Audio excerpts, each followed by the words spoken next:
Audio Jungle.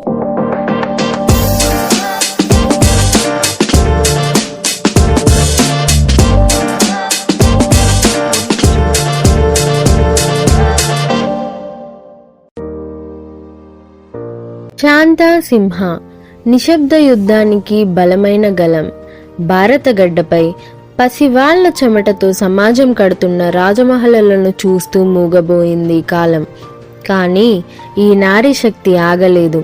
ఆమె గలమెత్తింది. బాలలకు బతుకుపై పట్టు కల్పించడమే తన ధ్యేయంగా విద్య అనే అస్త్రంతో ఈ యోధురాలు సమాజాన్ని మేల్కొలిపింది.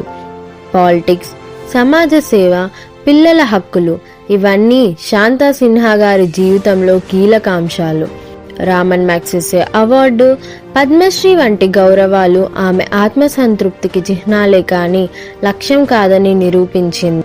10 లక్షల మంది పిల్లలను పని నుండి ఉపసంహరించుకొని పాఠశాలల్లో చేర్పించారు. ఆమె భవిష్యత్తును చూస్తుంది. చిన్నారి చెమట ఒక అశ్రుగా మారకూడదు అనే నినాదం ఆమెది. ఈ నినాదం మౌనంగా ఉన్న సమాజాన్ని కదిలించింది, ప్రభుత్వాన్ని నిద్రలేపింది, ప్రపంచాన్ని శాంతాసింహ వైపు చూసేలా చేసింది. బాలల కష్టం మన నిద్రను భంగం చేయాలి. ప్రతి చిన్నారి నవ్వు ఒక కొత్త జ్యోతి కావాలి. శాంతాసింహ ఒక పేరు కాదు, ఒక ఉద్యమం.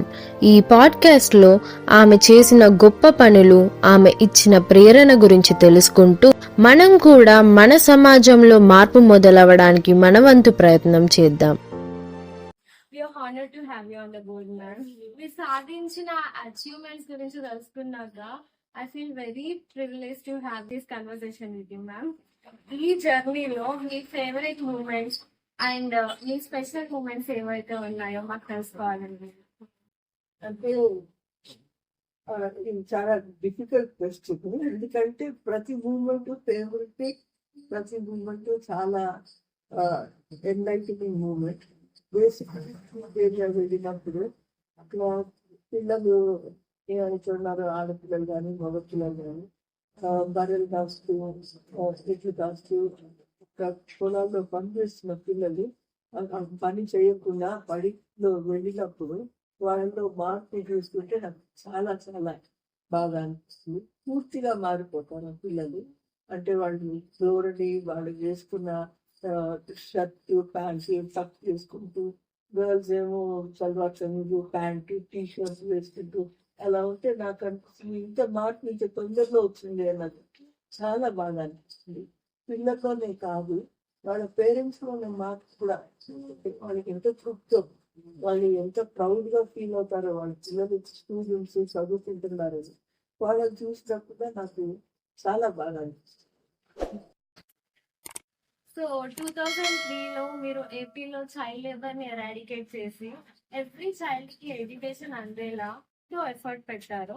మీ డెడికేషన్ అండ్ ఎఫర్ట్స్ కి గుర్తుగా రామ్సన్ మెగసెసే అవార్డు పొందారు. ఈ సక్సెస్ జర్నీ వెనక ఉన్న ఛాలెంజెస్ ని ఎలా ఫేస్ చేశారు? ముఖ్యంగా ఛాలెంజ్ అంటే పిల్లవాడు కానీ పిల్ల కానీ బడికి వెళ్ళాలంటే తప్పకుండా ఛాలెంజ్ ఈజీ ప్రోగ్రామ్ కాదు. అది ఎన్నో అధికారాలని పవర్ స్ట్రక్చర్ ని విడదీసి సునాయాసంగా వెళ్ళే ప్రోగ్రామ్ తయారు చేయాలి. అంటే చాలా మంది అనుకుంటారు బాలకార్మిక వ్యవస్థ నిర్మూలన ఈజీ కదా, పిల్లలు బడి బయటగా బడికి తీసుకెళ్ళాలని. అలా కాదు. It's program on resolve and conflicts. Conflicts తప్పకుండా ఉంటాయి. అంటే క్వశ్చనింగ్ పవర్ స్ట్రక్చర్ దాని ఆ కార్యకర్తలు ఎవరైతే మొబిలైజ్ వస్తే వాళ్ళు చాలా కష్టపడి నచ్చజెప్పి, పేరెంట్స్ కి నచ్చజెప్పి, యజమానులకు నచ్చజెప్పి, పిల్లలకి నచ్చజెప్పి, వాళ్ళ చేత అంటే మాట్లాడి డైలాగ్ తీసి తప్పు ఇది అంతే, ఇది అంజస్ట్ అన్యాయం ఇది అని చెప్పి వాళ్ళకి మాట్లాడి నచ్చజెప్పి పిల్లల్ని తీసుకురావడం జరుగుతుంది. అప్పుడప్పుడు అప్పు చేసేటప్పుడు యజమానులు ఎదిరించి, లేదు వాళ్ళు అప్పు తీసుకున్నారు కదా కట్టేదాకా మేము వదలమన్నది కూడా వచ్చింది, గొడవలు కూడా వచ్చినాయి. కానీ మా కార్యకర్తలు ఆ గొడవల్ని పక్కకు పెట్టి మళ్ళీ వెళ్ళి నచ్చజెప్పి పిల్లలు తీసుకురావడం జరిగింది. సో ముఖ్యంగా మా కార్యకర్తల పని చాలా ఉంది. టాక్సిక్ చైల్డ్హుడ్ ట్రామా వల్ల ఎంతో మంది పెరిగినాక వాళ్ళకి ఎలాంటి విషయంలోనైనా అని నో చెప్పడం నేర్చుకోవట్లేదు. అట్లాగే ఒక పీపుల్ ప్లీజర్స్ గా తయారవుతున్నారు. దీన్ని మనం ఎలా మార్చగలుగుతాం? యాక్చువల్లీ వీళ్ళు లేవనెత్తిన ఇష్యూ చాలా ముఖ్యమైనది.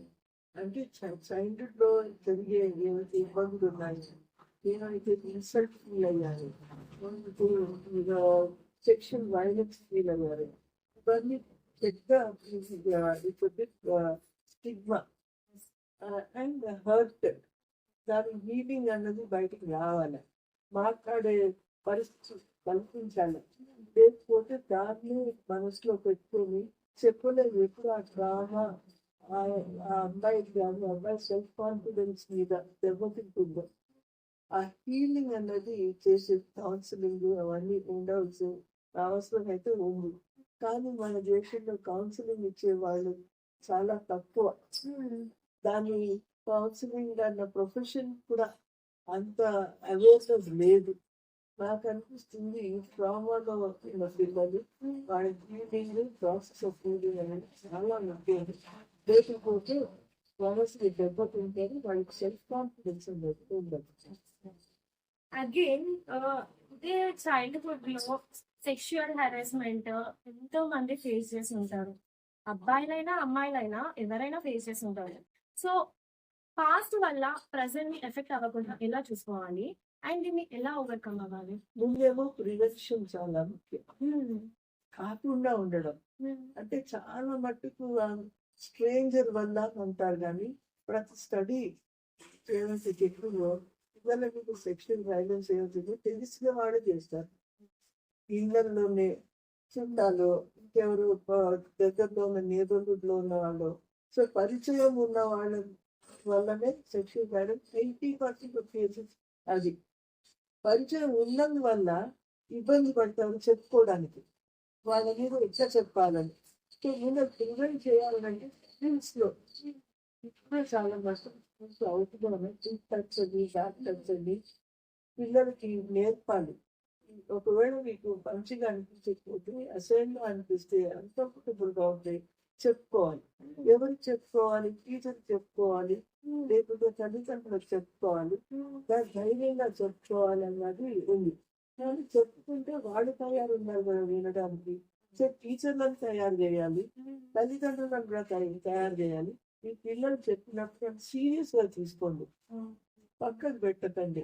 అయ్యో తెలిసిన వాళ్ళు మనం ఎట్లా చేద్దామని మీరు అనుకోకండి. ఆ అజాగ్రత్తని వెళ్ళడానికి మీరు చేసే ప్రయత్నాలు చేయాలి అని చాలా అవేర్నెస్ చేయడం ముఖ్యం. Prevention is important.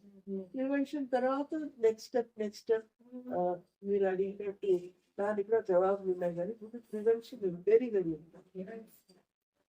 మన స్టేట్ లో ఎస్పెషల్లీ హైదరాబాద్ లో రీసెంట్ టైమ్స్ లో చైల్డ్ బ్రైడ్ ర్యాకెట్ అనేసి పేద ఫ్యామిలీస్ ని టార్గెట్ చేసి వాళ్ళ టీనేజ్ అమ్మాయిలు ఎవరైతే ఉంటారో వాళ్ళని ట్రాక్ చేసి డబ్బు పైన ఆశ చూపించి అదర్ స్టేట్స్ కి కానీ ఆర్ అవుట్ ఆఫ్ కంట్రీస్ కానీ పంపిస్తున్నారు. సో ఇలాంటి కేసెస్ మీరు ఎన్కౌంటర్ చేస్తే హౌ వుడ్ యూ ట్యాకిల్?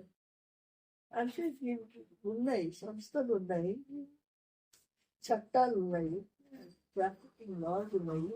ముఖ్యంగా ఇలాంటి కేసులు వచ్చినప్పుడు పోలీసులు తెలపాలి, చైల్డ్ వెల్ఫేర్ కమిటీకి తెలపాలి. చైల్డ్ లైన్ ఉంది, వాళ్ళకి ఫోన్ చేయాలి. ఫోన్ చేసి వాళ్ళ చేత ఈ రిలీఫ్ రెస్క్యూ చేయడం అనేది ఉంది. సంస్థలు ఉన్నాయి, ఇన్స్టిట్యూషన్స్ ఉన్నాయి, చట్టాలు ఉన్నాయి. వాటిని ఉపయోగించుకునే ధైర్యం మనకు ఉండాలి, తెలియదు కూడా ఉండాలి. 1098 కాల్ చేసి చైల్డ్ లైన్ వాళ్ళు వస్తే రెస్క్యూ చేస్తాం.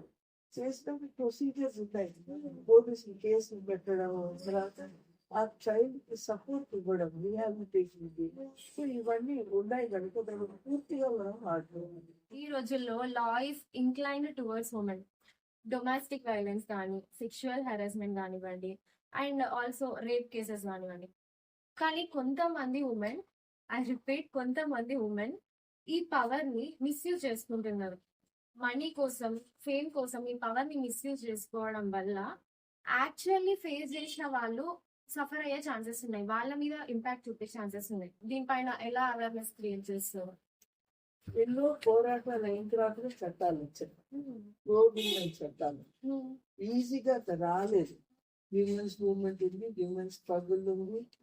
విశాఖ కానీ ఏ కేసు అన్నా చాలా కష్టపడితే కానీ రాలేదు. అందుకని దాన్ని తక్కువ చేయడం కరెక్ట్ కాదు. ఆ చట్టం వల్ల విమెన్ యూజ్ చేసుకుంటారు అంటే కొంతమంది విమెన్ ఇట్లా ఉంటారేమో కానీ చాలా మటుకు యూస్ఫుల్ గా ఉంది ఈ చట్టాలు. మనం దానికి వాల్యూ ఇవ్వాలి, లెజిటిమసీ ఇవ్వాలి, క్రెడిబిలిటీ ఇవ్వాలి.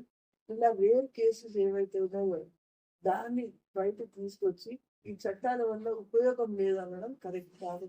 We have three branches of government in our country.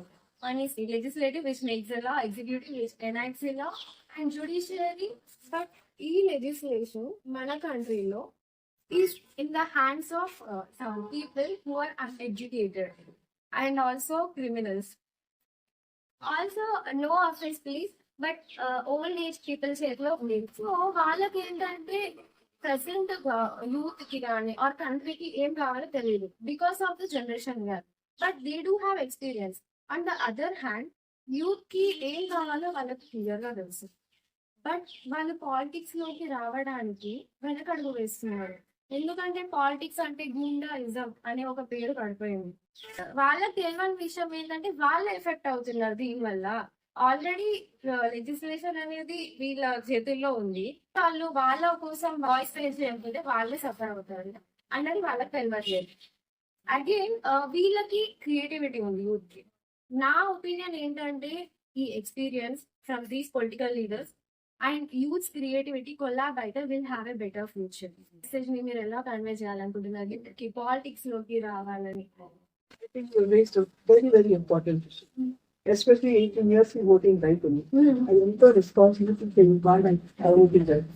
వాడాలంటే ఆ విషయం అవేర్నెస్ మనం ఏంటి పౌరులుగా వాట్ ఈస్ అంటే తెలియాలి. తెలియడానికి యూత్ క్లబ్స్ డిస్కసింగ్ పాలిటిక్స్ ఇవ్వాలి. ఇంకా ఎన్నో యూత్ క్లబ్స్ ఉంటాయి. Debater association, sports, but discussion of politics. It's so important that there is a political discussion, political debate. That's what democracy is about.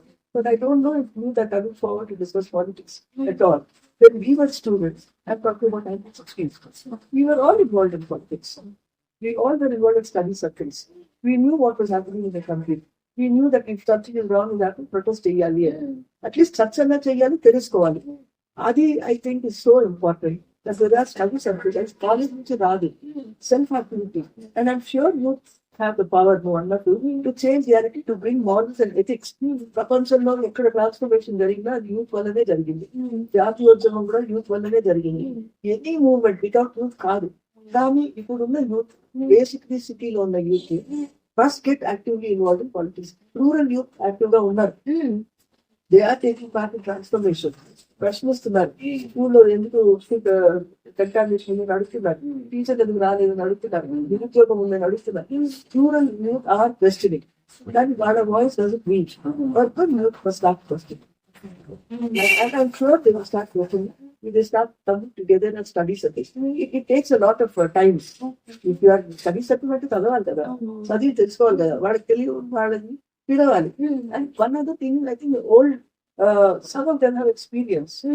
You will have to invite them. You can disagree with them, but you will have to invite them to listen to their experience also. So మీరు ఈ podcast actual చేయాలనుకున్న reason చేస్తారు? Of course, every movement is important. And I was thankful for this opportunity. And I hope more and more people listen, especially you, listen to your podcast. Thank you very much. Thank you so much ma'am. Once again మీరు accept చేయడం కానీ also నేను mention చేశాను నా mail లో, ఇది నా first time and still మీరు యాక్సెప్ట్ చేశారు. It's my blessing ma'am. Thank you so much. And all the best. And you're a good anchor. And I hope you do well. Thank you, ma'am. Yeah.